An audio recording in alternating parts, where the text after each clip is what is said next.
Galera, boa noite a todos, né? Bom dia ou boa tarde. Vamos lá, hoje nós vamos dar início à segunda etapa, certo? Livro novo. Então, por favor, que vocês peguem o livro de vocês na escola ou que você, né, tenha acesso ao livro digital, ok? Que é muito importante para nós. Vamos lá, hoje nós vamos falar sobre renascimento artístico e cultural. Vamos lá. A palavra renascimento já lembra de quê, galera? Renascer. Era alguma coisa que estava morta e aí você vai renascer ela. Você vai renascer alguma forma artística e alguma forma de cultura. Que artes são essas, professor? Que culturas são essas? É isso que a gente vai ver já já, tá bom? Vamos lá.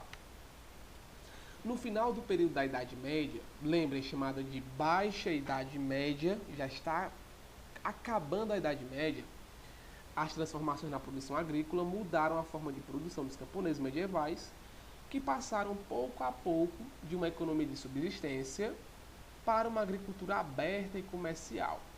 Vamos lá. Quando chega no final da Idade Média, né, como já falei, chamada também de Baixa Idade Média, você vai observar que as cidades começam a voltar ao normal, o comércio começa a florescer, né? Os bárbaros que estavam invadindo as cidades estavam matando o pessoal, né? Alguns foram dominados, outros se misturaram ao povo, então estava ficando tudo mais tranquilo. Então as pessoas começavam a voltar para as cidades, tendo que nós já falamos de renascimento urbano, certo? O comércio voltou a funcionar quase que normalmente. E aí você vai ter as pessoas se dedicando à agricultura aberta e comercial. Muitos camponeses deixaram, né? Deixaram, certo? A condição de servos e se tornaram trabalhadores livres, que arrendavam uma parcela da terra do Senhor e pagavam uma espécie de aluguel. Olhem aqui, como é que se chamava esse aluguel, professor? Se chamava de colonos. Então, o que vai acontecer? Aqueles servos que tinham que pagar a corvéia, vocês lembram a corvéia? Tinha que trabalhar tantos dias no terreno do Senhor, tinha que produzir para ele e tudo mais, né? Estava preso à terra para não morrer de fome, né? Para não morrer, por exemplo, com a invasão, eles eram protegidos. Agora não, eles vão começar a ter sua liberdade. E agora, ao invés de eles trabalharem totalmente para o seu feudal, estar preso ao seu feudal, não, ele não. A partir de hoje eu vou alugar a terra, a sua terra. Então eu vou produzir o que eu quiser e eu não vou precisar mais, pessoal, olha aqui, não vou precisar mais da corvéia. Ou seja, o cara vai trabalhar para ele, vai produzir para ele e não vai precisar mais pagar a corvéia. O lucro, né, vai todo para ele, tá bom? Outras transformações também ocorreram foram o aumento da população. Lembrem, se eu tenho mais alimento, a agricultura ela vai estar mais acelerada, eu vou ter mais gente, certo? Não morrendo de fome. E a consequente procura por itens variados, como roupas, sapatos, tecidos, joias, ferramentas e alimentos, certo? Vamos lá. Na Idade Média, é da Idade Média ao Renascimento, transformação na produção de bens e serviços. Vamos lá. Nesse processo, você vai ter dentro das cidades, lembrem, as pessoas começam a voltar agora para as cidades, saem do campo onde tinha o seu feudal, tinha sua agricultura e voltam agora para as cidades. E nas cidades, pessoal, você vai ter o que nós chamamos de guildas. Você não pode esquecer também esse nomezinho, certo? Que são as guildas. Professor, o que é isso? O que são as guildas? Vamos lá. As guildas é como se fossem escolas. A pessoa ia aprender a ser marceneiro, a pessoa iria aprender a ser pedreiro, a ser pintor, né? Inclusive, pessoal, Leonardo da Vinci, aquele artista muito famoso que pintou a Mona Lisa, pronto, ele ali participava de guildas, ele aprendia a pintar nas guildas, certo? Então eram grupos de trabalhadores de um mesmo ramo. Então você vai ter como se fossem escolas. Você tinha os sapateiros, tinha os ferreiros, os alfaiates e entre outros. Então, essas escolas, essas guildas tinham um regulamento sobre o uso de matéria-prima, número de membros, qualidade e preço de produtos. Vamos lá, como se fossem associações. Então, se eu sou sapateiro, eu não posso cobrar muito mais barato do que um outro sapateiro. Por quê? Porque todo mundo vai comprar só de mim e o outro sapateiro vai morrer de fome. Então, eles regulavam o preço, certo? Para todo mundo sair ganhando e viver tranquilo. Em cada guilda, havia a seguinte hierarquia. Primeiro, professor, olha aí, o cara que ensinava. Professor, então, vamos supor que eu era um aprendiz. É o aprendiz de feiticeiro do Harry Potter? Não. Era um cara que estava aprendendo a profissão. Então eu queria ser pedreiro. Então eu ia para uma guilda de pedreiros, certo? E nessa guilda eu ia aprender a ser pedreiro. Vamos lá, quando é que eu me tornaria um professor? Na própria guilda, galera, você tinha provas. E aí você fazia a prova, se você passasse, aí você estava apto, né, a se tornar um professor, a ensinar outras pessoas a se tornarem pedreiro. Ok? Mas vamos lá, você tinha lá no topo o professor, o cara que ensinava, né? Você tinha os funcionários, que era o cara que já trabalhava, e você tinha o aprendiz. Professor, vamos supor que eu queria ser um pintor, um sapateiro. Mas sapateiro. Só que eu não tinha dinheiro para pagar as guildas. Você pagava com o seu trabalho, certo? Então você iria aprendendo a consertar sapatos e automaticamente você, com esses consertos na guilda, você pagava a sua mensalidade lá, certo? O aprendiz. Show de bola? Então você vai ter basicamente isso nas guildas, que era muito importante para o renascimento comercial. Vamos lá, e aí que você vai ter. Olha aqui. Provavelmente esse cara aqui era o professor. Você tinha os funcionários, né? Ou então talvez seja esse cara aqui, ó. Talvez ele seja aprendiz. Fazendo o que? Tingindo roupas. E aqui também você vai ter, ó, os sapateiros, né? Onde você vai ter os funcionários, talvez seja o professor vendendo e tudo mais. Certo? Isso tudo no finalzinho da Idade Média. Vamos lá. Transformações nas cidades. Durante o desenvolvimento dos fatos que vimos anteriormente, a sociedade feudal da Idade Média, caracterizada por uma economia basicamente agrária, agrícola, e uma vida cultural e intelectual dominada pela igreja, mais uma vez. Olha o que o professor Marcos sempre fala. Ouviu falar de Idade Média, Idade Medieval, você vai lembrar de quê? Igreja, certo? Você vai lembrar de igreja. Então você vai lembrar de feudalismo, que é só a agricultura, e a igreja, tudo religiosa, certo? Então esse sistema, pessoal, só de agricultura e só de coisa religiosa começou a cair quando, professor? Na Baixa Idade Média, com o que nós chamamos de Renascimento, certo? O Renascimento vai trocar basicamente essa forma agrícola de produção e a igreja vai ser substituída. Por quem? Já a gente vai ver, certo? Ficou gradativamente com a estrutura fragilizada, pois era fundada em privilégio. Vamos lá. E aqui como é que era na Idade Média? Você tinha o clero, lembra, o clero eram os religiosos. Você tinha o alto clero, que eram os bichões do clero. Então você tinha os papas, os arcebispos, só o pessoal do alto escalão da Igreja Católica. E você tinha o baixo clero, que era os padrezinhos, né, os pessoal da paróquia, o pessoal que fazia a Eucaristia, a crisma e tal, certo? Então você tinha o baixo e o alto clero, os coroinhas, né? Você tinha a nobreza, você também tinha a alta e baixa nobreza. Lembra lá que eu falei o quê?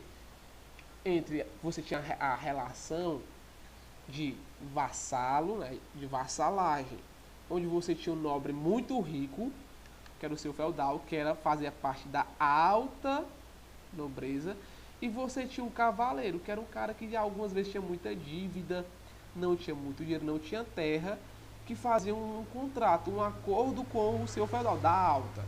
Então perceba que você vai ter a nobreza rica, muito rica, e você tem uma nobreza rica, mas não tão rica, um pouco mais baixa, certo? E olha aqui, galera, você vai ter o surgimento da burguesia nos famosos burgos. Professor, o que é isso? Vamos lá. Burgos eram cidades fortificadas. Então você vai ter basicamente uma cidade onde é que você vai ter comércio e, certo, protegendo essa cidade você vai ter um muro ou muralhas, um forte, certo? Então a burguesia vão ser basicamente comerciantes, pessoas que vão trabalhar com comércio. Então perceba que, galera, antigamente no feudalismo você tinha o que? Questão agrícola, os camponeses e tal, né? Os agricultores. Agora aqui você vai ter não mais apenas os agricultores, mas também os comerciantes, chamados de burgueses. Ok? Vamos lá.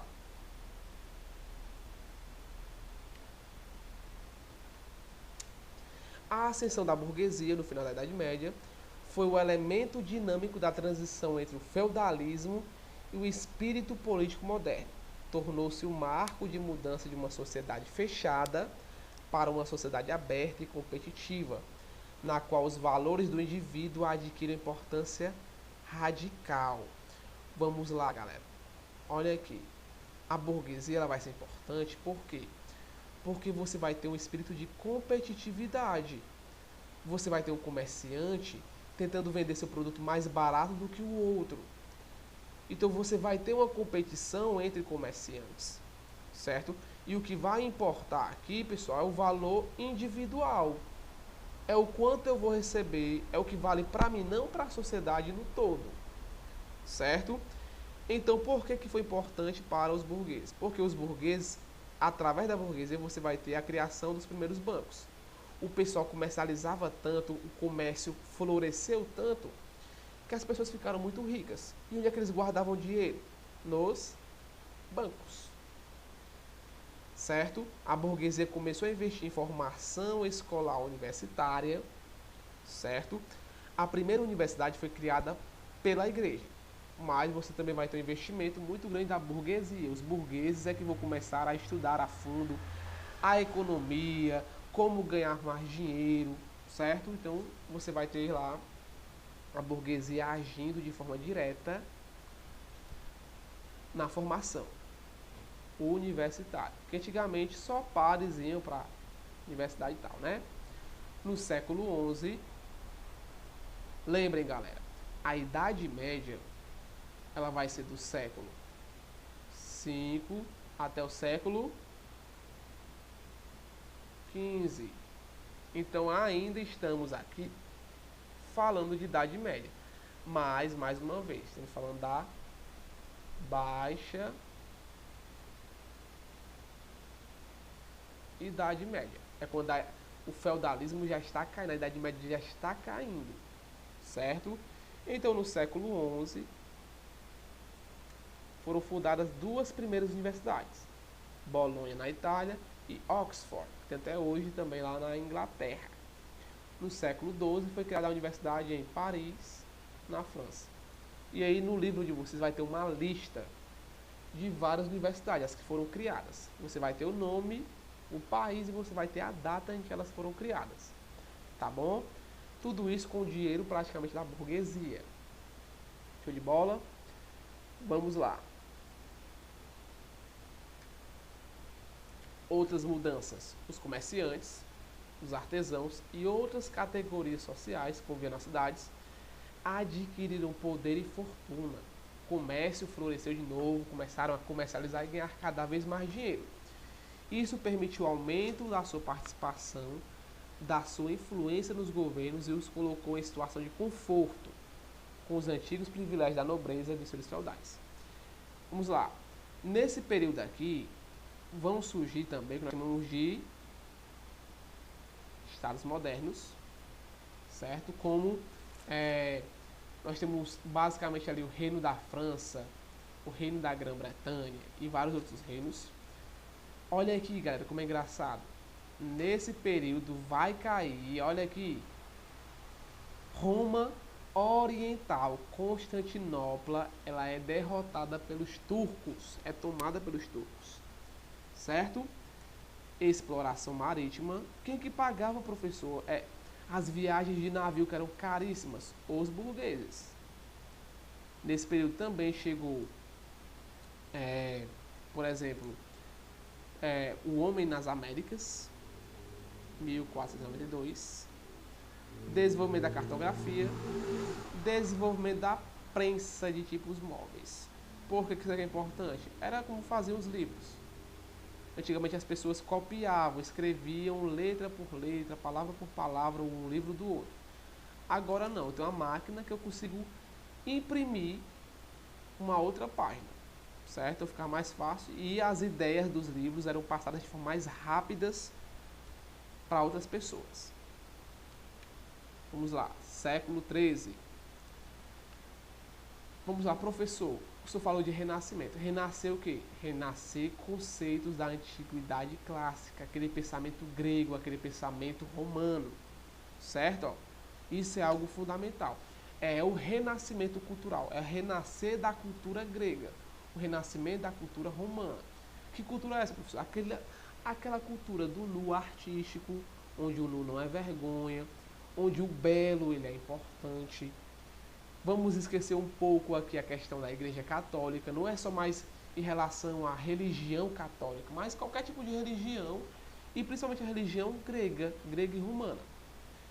Muitas cidades importantes floresceram. Milão, Florença, Roma, principalmente Gênova e Veneza.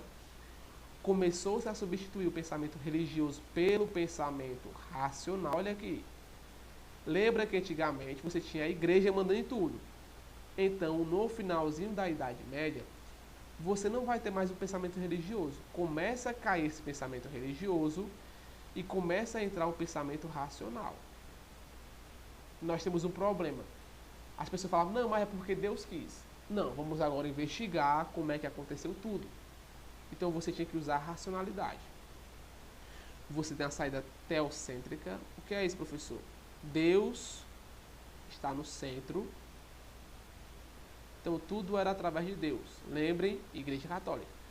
Agora no renascimento cultural, você não vai ter mais teocentrismo, mas antropocentrismo. Agora é o homem. Antropos é homem grego. Então o homem agora é que vai estar no centro de tudo, não mais Deus. Ok? E você também vai ter o humanismo. Certo? O humanismo, mais uma vez, é basicamente o antropocentrismo, onde você vai colocar todas as forças no homem. O homem vai ser o agente que vai transformar a sociedade. Vamos lá, a gente vai trabalhar isso também na próxima aula. O humanismo foi uma nova visão do ser humano e do mundo. Originou-se por volta do século XIV na Península Itálica, na Itália, com a imigração de sábios gregos que fugiram da cidade de Bizâncio. Lembra que a Roma Oriental caiu, então eles fugiam para outros lugares, certo? E foram para a Itália. Esses pensadores gregos e artistas, ao se estabelecerem em várias cidades italianas, despertaram o interesse pela cultura e pelos valores da antiga civilização grega. Então agora a cultura clássica, a cultura grega romana começou a voltar à tona, começou a voltar ao cenário, tá bom? Podemos dizer que o humanismo representou uma ruptura com o raciocínio medieval. Como assim, professor? O raciocínio medieval era Deus mandava em tudo, Deus fazia tudo. Agora não.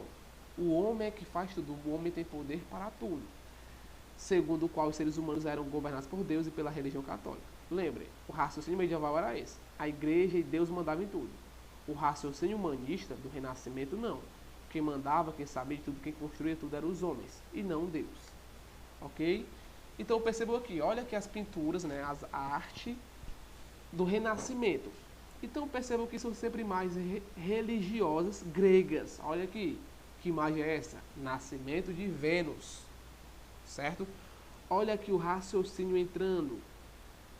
Aqui é o estudo basicamente do corpo humano, certo? E tem alguma doença. Foi porque Deus quis. Por exemplo, alguns padres falavam que a peste negra que matou muita gente na Europa era um castigo de Deus. E aí os humanistas, não, vamos lá. Será que é isso mesmo? Eu acho que não. O que vai acontecer? Foram lá estudar, foram usar não a religiosidade, mas o raciocínio e pensaram, não, a peste negra é causada por causa de doenças dos ratos, vírus dos ratos, água contaminada e tudo mais. Foram usar então a ciência e não a religião. Olha aqui também uma imagem muito legal, né, que é o neoclássico, onde você vai ter a pintura de Leonardo da Vinci. E olha aqui também, certo? Zeus. Então perceba aqui que sempre vai ter um renascimento da cultura grega e romana, tá bom? E aqui, pessoal, é só apenas uma curiosidade. Você vai ter um camarada chamado Thomas More, certo? Ele era um humanista e ele imaginava uma sociedade perfeita, certo?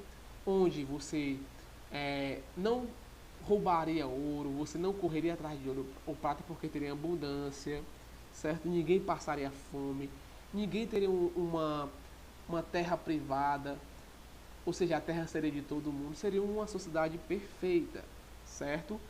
E aí, por que utopia, professor? Porque não, e topos é lugar, um lugar que não existe, certo? É um lugar imaginado de Thomas More, que também era um humanista. Ou seja, o humanista pensava em uma sociedade perfeita, que a gente vai ver que nunca existiu, tá bom? Então você vai ter aqui página 416 do jogo rápido que você vai fazer. Galera, algo importante para finalizar. Eu sei que o vídeo ficou um pouco longo, mas vamos lá. Galerinha, eu só vou receber essa atividade no dia 7/5.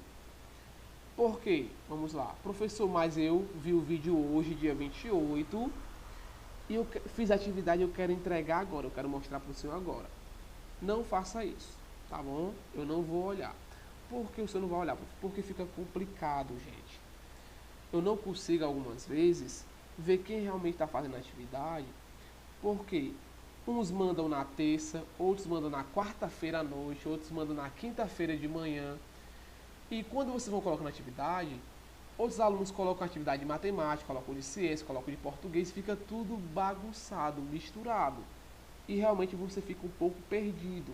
É porque são muitas mensagens, são muitas turmas. O que você vai fazer?